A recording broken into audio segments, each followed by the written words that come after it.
vem conversar com a gente, vem bater papo com a gente, você vai gostar dessa prosa aqui. Vocês têm atuação em todo o Brasil, né, Henrique? E aqui na feira. Primeiramente, eu queria agradecer a oportunidade de estar batendo um papo com você, Fernanda, e dizer que a FPV é uma iniciativa excelente ao mercado, possibilidade agora da FPV Cast escutar os prestadores, as entidades que atuam no mercado e assim difundir conhecimento e aculturar o mercado, que é algo extremamente importante. A Brasil Atuarial, sim, ela está inserida numa atuação nacional. Nas nossas linhas de serviços, hoje atendemos cerca de 700 associações e cooperativas mutualistas. No Brasil todo vocês estão. No Brasil todo. E aí, o que, que a Brasil Atuarial vem trazer para essas associações? Como é que é essa relação, essa cooperação tão próspera e que as empresas se beneficiam tanto disso? O que, que vocês trazem? Isso. Hoje, como principal linha de serviço, mais antiga, a gente traz os serviços atuariais. O mercado passa por um processo de regulamentação, onde os serviços atuariais passam a ser ponto central necessário da atividade. Nessa entrega, nós avaliamos o risco, nós ajudamos a gestão econômica da entidade, nós ajudamos o gestor começar a refletir sobre controles internos, gestão de risco e solvência, como boas práticas de operação mutualista mesmo, da proteção veicular. Além disso, a gente tem a parte das assistências, onde entregamos todo um arcabouço de carro reserva, vidro, clube de desconto, porque a associação ela tem como conceito trazer o benefício e não a prestação de serviço em si só da proteção São veicular. 7 serviços que vocês São fornecem. 7 serviços. Então, eu falei do serviço atorial, falei do serviço de benefícios. Nós temos serviço de assistência 24 horas, assistência veicular, né? É o reboque, assim, mais comumente conhecido. Nós temos a parte de agência digital, onde a gente entrega toda uma parte de revisão da identidade visual, adequação da comunicação nas nomenclaturas que de fato o mercado precisa ter para não ser um seguro pirata, tráfego pago, landing page, enfim, toda uma gestão de rede social. Isso é A gente- importante, né, para trazer credibilidade para o negócio, né? A forma como o Exato. marketing é conduzido. Isso, exato. Acho que se você se comunica bem, né, Uhum. você como uma comunicadora pode dizer isso melhor do que ninguém. Do peso da comunicação, né? Exato, Assertiva. exato, exato. Não compromete juridicamente, hoje que ainda há um risco, né, sobre as operações, e automaticamente gera credibilidade para o cara confiar. Né, nós temos a parte de ciência de dados, onde a gente entrega com bastante clareza a gestão dos indicadores. Imagina você conhecer o perfil do risco que você gerencia.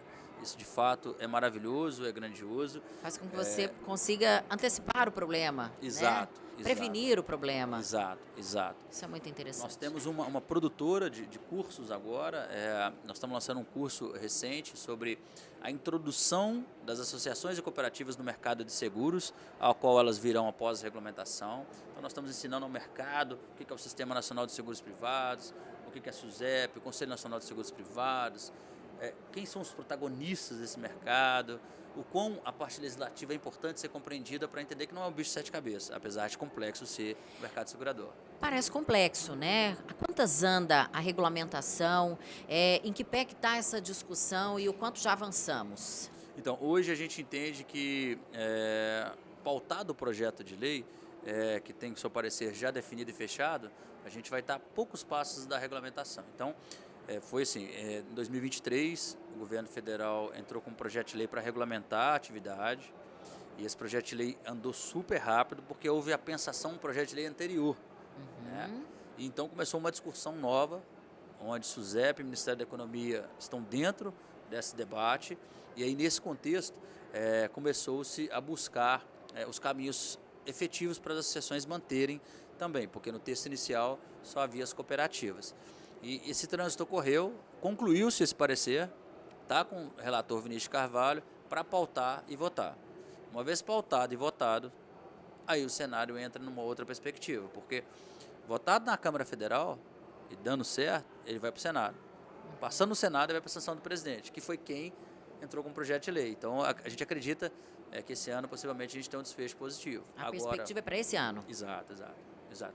E ter a SUSEP ali envolvida é importante também.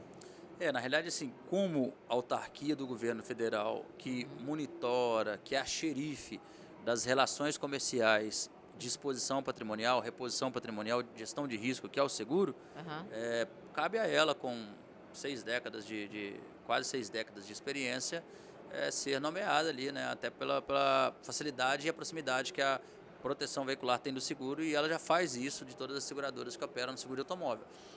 Foi discutido que realmente tentaram-se, né, as federações que operam no mercado tentaram que isso não ficasse debaixo da SUSEP, tentaram que isso fosse debaixo do Banco Central, fizeram um trabalho extraordinário, mas de fato o mercado entendeu, de fato o mercado observou que seria sim através da SUSEP, e ela vai ditar o ambiente regulatório. Então, prudência, capital prudencial e ambiente regulatório não tem como ser deixado de lado. E o que é o capital prudencial? É volumes econômicos que garantirão a operação. Então, de fato, provisões técnicas vão ser necessárias a ser constituída, capital de risco vai ser necessário a ser constituído, e aí essa é uma parte que é desafiadora ali, talvez, e a parte atorial, que eu falei no começo da nossa, né, explicação do que a gente faz, parece ser uma das melhores alternativas no momento. Quando a gente fala da necessidade de se discutir isso, de se regulamentar isso, a gente caminha para esse lado do volume, do que isso representa hoje dentro do mercado brasileiro, né? O que representam as associações, quanto elas cresceram e qual o impacto delas economicamente falando? Hoje o mercado de seguros de automóvel teve no ano de 2023 uma produção de 55,8 bilhões de reais. O mercado mutualista, por estimativa, porque ninguém tem esse dado concreto, tem hoje cerca de 13 bilhões de reais. Esse montante econômico da arrecadação das associações, o ciclo econômico dele em sua engrenagem gera mais de 300 mil empregos diretos, mais de 500 mil empregos indiretos. Ele possibilita ressarcimentos de 50% disso. Então, se eu arrecado 13, eu estou falando de 6,5 bilhões de reais sendo ressarcidos seus associados, que não teriam acesso à indústria de seguros. E nessa linha de entendimento, o que de fato tem-se nos últimos tempos é um crescimento na casa de ainda um dígito, não chegamos a 10% de crescimento. Temos 8, 9 nos últimos 4, 5 anos, mas você vai crescendo de 13 bilhões, 8%, 9%, e depois de novo, isso não só tende a crescer. E já na natureza de CNPJ, da quantidade existentes, nós estamos falando de 3 mil hoje entidades operando mutualismo nos seus mais variados portes. Às vezes tem 1.000, 2.000, 3.000, 4.000, 5.000, 10.000, 50.000, 200.000, e nas suas variadas formas jurídicas, que são associações e cooperativas. Quando a gente analisa esses números, a gente entende que a urgência da apreciação dessa pauta, né, da regulamentação disso. Fundamental. A segurança jurídica, a qual espera e precisa o mercado, são fundamentais para a boa prática, para o exercício contínuo, para todo mundo se beneficiar, né, disso que está se formando, que é o mercado mutualista entrando novamente ao Sistema Nacional de Seguros Privados. O que vai mudar, você acredita, com essa regulamentação e essa perspectiva dessa regulamentação para esse ano ainda? Estabilidade jurídica, crescimento do mercado pela credibilidade. É a validação desses negócios? Exatamente isso. É a chancela que hoje o mercado segurador já tem através da regulamentação da SUSEP. É um anseio da categoria desde quando, essa regulamentação? Há anos. Mais recentemente começaram as intensificações das ações civis públicas, dos inquéritos, dos processos crimes, né, das ações penais. Então, aquele que está dirigindo, está administrando uma entidade como essa, tem um anseio, sim, de poder operar sem dor de cabeça. Vai ficar ainda muito mais competitiva a proteção veicular diante do seguro? Você acredita? Acreditamos que sim. Se não perder o viés da positividade que existe hoje da relação dos preços, porque se você encarecer demais a proteção veicular, por mais que ela seja de fácil contratação, com flexibilidade, as exigências regulatórias vão ter que subir o nível da régua e já vai se esperar um aumento. Se esse aumento for muito expressivo, 30%, por exemplo, aí o cenário muda e aí a coisa entra em outro patamar. Quando a gente analisa esse mercado, é um mercado que vem crescendo. Você acredita que as pessoas estão, aos poucos, ganhando confiança nesse segmento e tem aumentado o número de associados devido a isso? Sim. Não na regulamentação. e sim ao trabalho de expansão dessas próprias entidades. Porque o consumidor em si, né, o associado, o cooperado, eles não compreendem, poucos são aqueles que compreendem a regulamentação. É. Isso da pandemia para cá, você observou uma mudança? Em relação a crescimento, vou dizer que não, mas em relação a resultados, sim, porque a pandemia possibilitou um resultado maravilhoso. É como se fosse o mundo para, você continua recebendo, então você consegue colocar passivos, às vezes expostos em dia, equilíbrio econômico, e agora você volta a uma realidade, já há mais tempo até, né, as pessoas se moviam, a mobilidade volta, a exposição ao risco volta aos mesmos patamares anteriores. O crescimento Interessante isso, não tinha exposição ao risco, né? no momento pandêmico, não. Você teve a oportunidade ali de arrecadar recursos para quitar períodos passados de acumulação de dívida. Você tinha muitas entidades passando por acumulação de dívida passada. Juntaram grandes recursos e assim possibilitaram a quitação na pandemia.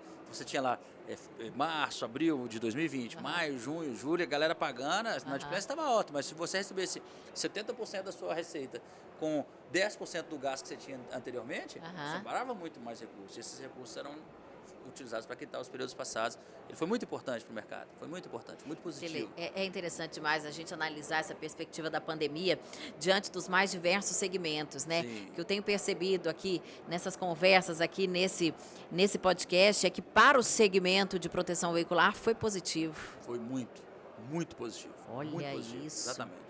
Que interessante, hein? Muito positivo. E como é que os players devem se preparar para essa regulamentação? Vai haver uma cobrança maior também. Vai. A nossa sugestão é que eles passem por uma avaliação de capital de risco, de provisão técnica, de revisão dos seus processos para adequação a esse marco regulatório e, dessa maneira, comecem a preparar o lado econômico de tudo isso. Quanto é o montante econômico que eu preciso para provisão de sinistro? PSL e BNR. Eu vou dar conta? Quanto é o montante econômico que eu preciso no capital de risco da minha administradora? Se o mutualismo de proteção patrimonial for o caminho, né? A associação. Agora, se eu for para a cooperativa, qual que é o cenário, como é que fica? Então, tem que fazer um exercício, mas, óbvio, aguardando pautar o projeto e assim ter a votação na Câmara Federal. Excelente. E a feira, hein? O que você me diz dessa feira? O que você está achando? Uma iniciativa excelente. O Felipe é um cara empreendedor. Visionário, cara né? Visionário. Amador aí apaixonado, amador é o termo errado, apaixonado pela proteção veicular, apaixonado pelo mercado, se entrega, está no Rio, está aqui, daqui a pouquinho está em outras regiões, está expandindo, a gente está sempre junto, a gente adora a FPV, a gente desde o começo, quando ele teve essa ideia, nós somos um grupo que apoiou muito, ele procurou a gente com um sonho e transformou esse sonho em realidade, nós apoiamos muito, o Felipe sabe disso. E a feira é muito importante mesmo para o mercado. É um referencial para o mercado hoje já, você acredita? É um referencial para o mercado. E que vem a regulamentação, será que ano que vem a temática da feira já é outra?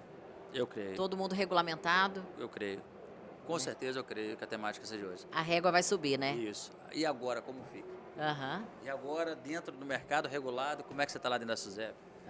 E assim vai. É o nosso assunto do podcast 2025. Isso. Combinado? Combinado, Fernanda. Já estamos na palavra. Muito obrigada pela sua participação aqui com a gente. Eu que agradeço, Fernanda. Um abraço a todos. Por dispor aí do seu tempo. Bom, esse foi mais um bate-papo aqui do nosso FPV Cast. Você continue aí nos acompanhando essa feira maravilhosa, agitada, movimentada que acontece em Goiânia, aqui no Passeio das Águas, nos dias 17 e 18 de maio. FPV 2025, já estamos preparando.